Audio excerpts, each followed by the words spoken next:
Para sahabat, selamat datang kembali di channel saya, sahabat Anda. Saya Profesor Dr. Insinyur Sabam Malau.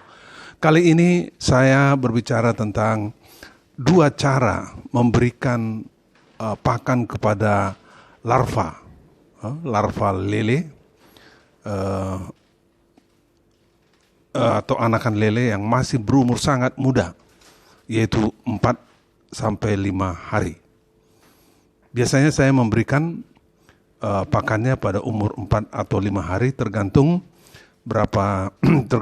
apakah lele tersebut sudah hampir menghabiskan atau sudah menghabiskan seluruh sisa-sisa hasil pemijahan di dalam kolam.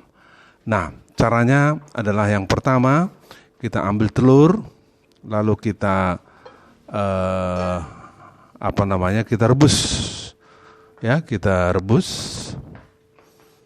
Oke, kita rebus, kita masak dengan api kira-kira 30 menit sudah direbus, lalu kemudian anggap sudah selesai direbus. Ya, lalu kemudian kita dinginkan dan kemudian proses berikutnya adalah begini.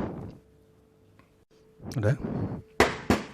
Kita ambil kuningnya, ya, kita ambil kuningnya. Kita buka dan kita ambil kuningnya, matikan. Kita ambil kuningnya.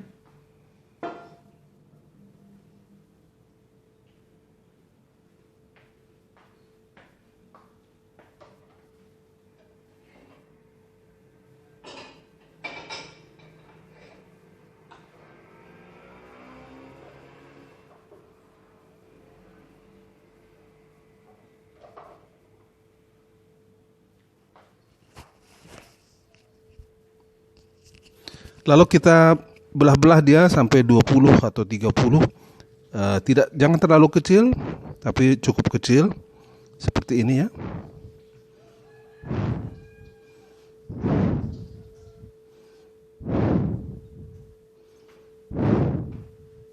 Setelah itu ada dua proses.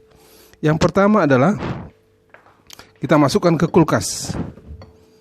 Ya, kita masukkan ke kulkas. Lalu kita biarkan di kulkas ini selama 1 sampai 2 hari. Tujuan kita apa? Tujuan kita adalah supaya telur tersebut mengering. Karena dalam kulkas itu cairan di dalam bahan itu ditarik keluar sehingga kering. Tujuan kita apa? Supaya nanti waktu kita berikan ke ikan tidak terlalu berbentuk seperti tepung kanji, agak kasar-kasar, agak kasar-kasar telur tersebut. Nah, ini dia sudah ini tadi percobaan ini sudah saya masukkan ke kulkas 2 hari yang lalu. Jadi sudah siap, sehari 2 hari sudah bolehlah, 3 hari lebih baik lagi. Nah, ini akan kita berikan ke ikan. Ya, itu proses pertama. Itu cara yang pertama, maksud saya, cara yang pertama. Masukkan dalam kulkas dengan tujuan untuk mengeringkannya sehingga dia berbentuk bukan tepung sangat halus, tapi butiran-butiran yang halus. Ya, butiran-butiran halus. Baik, kita akan tunjukkan cara yang kedua.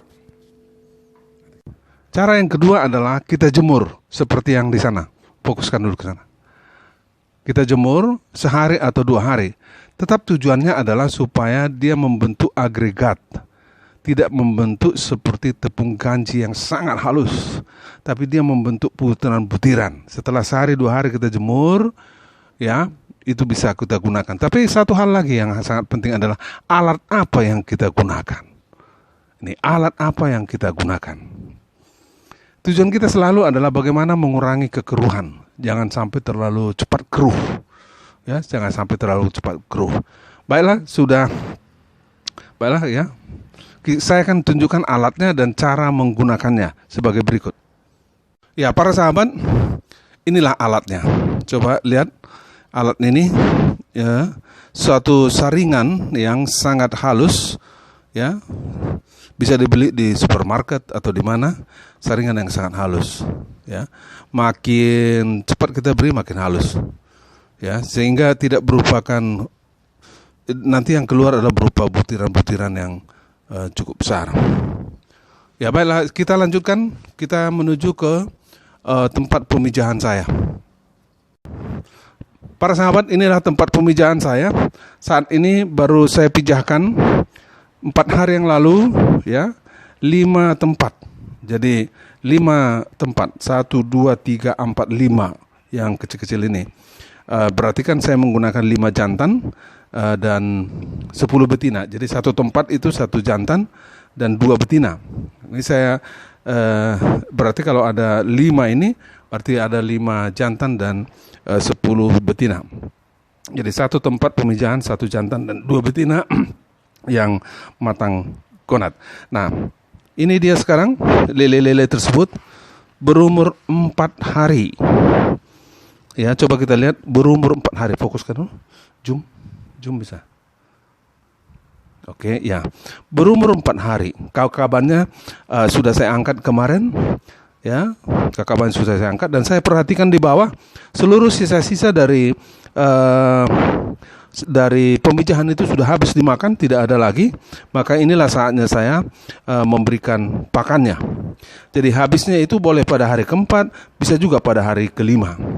Jadi saya sampai umur 4-5 hari tidak memberikan pakan apapun, dengan harapan para lele-lele yang kecil ini, larva-larva ini memakan sisa-sisa hasil pemijahan itu.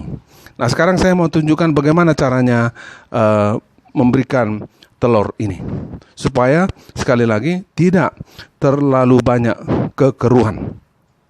Baik para sahabat, ini adalah 2 telur, ya. Ini kuning dari 2 telur.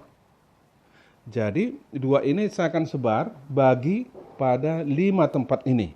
Karena saya peraturannya adalah tidak boleh lebih dari 3% dari bobot lele yang ada.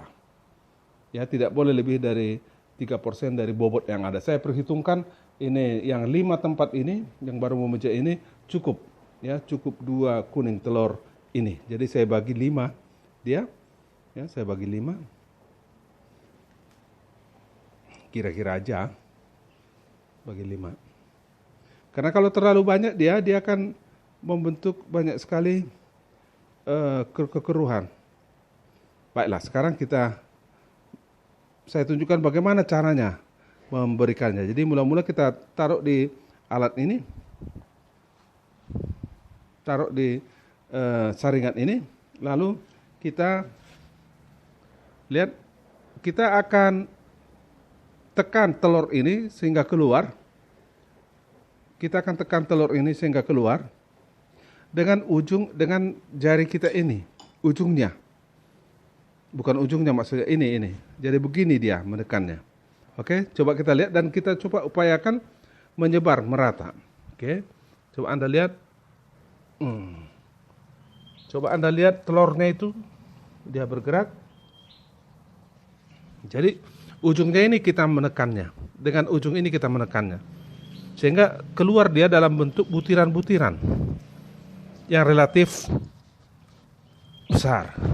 Sesuai dengan besar daripada saringan ini. Sesuai dengan besar dari lubang saringan ini.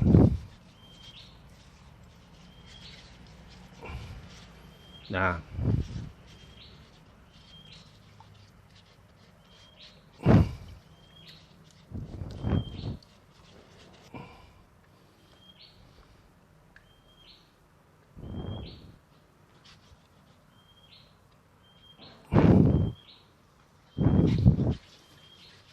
oke, semua telah kita kasih ke dalam. Coba Anda lihat bahwa telur itu menyebar dan sebentar lagi kita akan lihat kira-kira 3 jam kemudian sudah bisa kita tunjukkan bahwa lele itu sudah makan atau tidak dengan perutnya yang berwarna kuning. Nanti akan saya tunjukkan. Para sahabat, sekarang kita lihat bagaimana reaksi lele tersebut, apakah sudah makan atau belum. Ini sejam setelah pemberian pakan tadi. Kita zoom.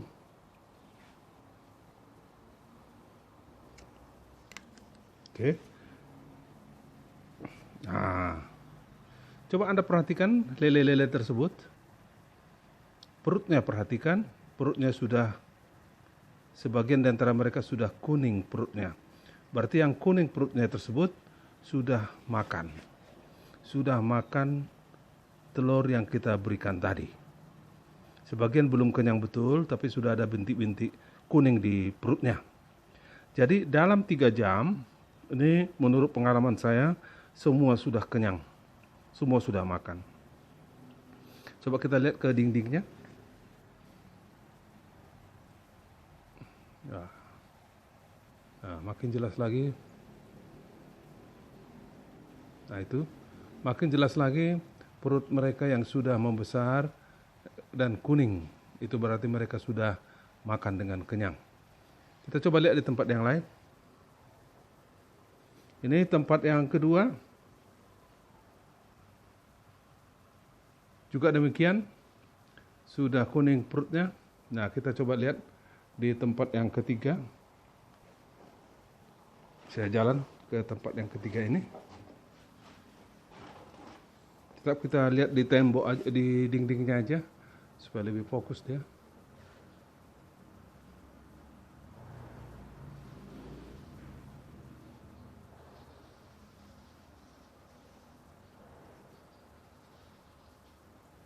Nah, sudah kuning juga. Sudah kuning juga. Coba kita lihat ke tempat yang keempat. Inilah tempat yang keempat. Tempat pemijahan yang keempat. Kita coba lihat. Sudah kuning juga. Perutnya sudah kuning juga. Berarti mereka sudah makan. Coba kita lihat ke dinding.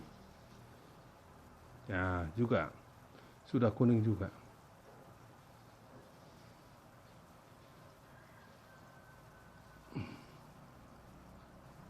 Ini para sahabat, kuning-kuning perutnya.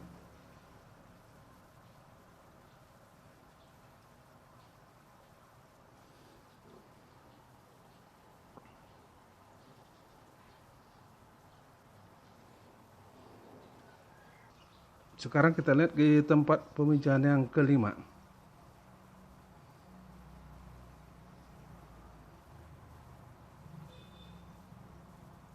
Nah, itu dia kuning perutnya. Berarti sudah kenyang. Sebagian memang belum kenyang betul, tapi sebagian sudah kenyang. Jadi selama 3 jam ini mereka akan makan. Mereka akan makan dan selama 3 jam ini mereka semua akan kenyang. Begitulah pengalaman saya, cara saya memberikan pakan kepada larva umur 4 hari ini.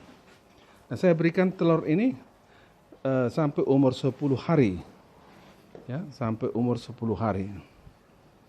Nanti setelah 10 hari, saya akan tunjukkan apa lagi pakan yang saya berikan dan bagaimana caranya. Jadi inilah semua tempat pemijahannya. Ada 1, 2, 3, 4, 5. 5-5-nya sekaligus memijah 4 hari. Saya 5-5-nya sekaligus sebagai tempat pemijahan 4 hari yang lalu. Jadi 5 hari yang lalu. Jadi bibit-bibit ini, larva-larva ini berumur 4 hari. Jadi biasanya saya hitung sehari setelah pemijahan, besoknya sudah menetas. Ya, jadi sebenarnya 12 jam sudah mulai menetas, tapi 24 sampai 48 jam sudah hampir semua menetas. Atau boleh kita katakan pada dalam 48 jam semua sudah menetas. Demikian para sahabat, semoga berguna.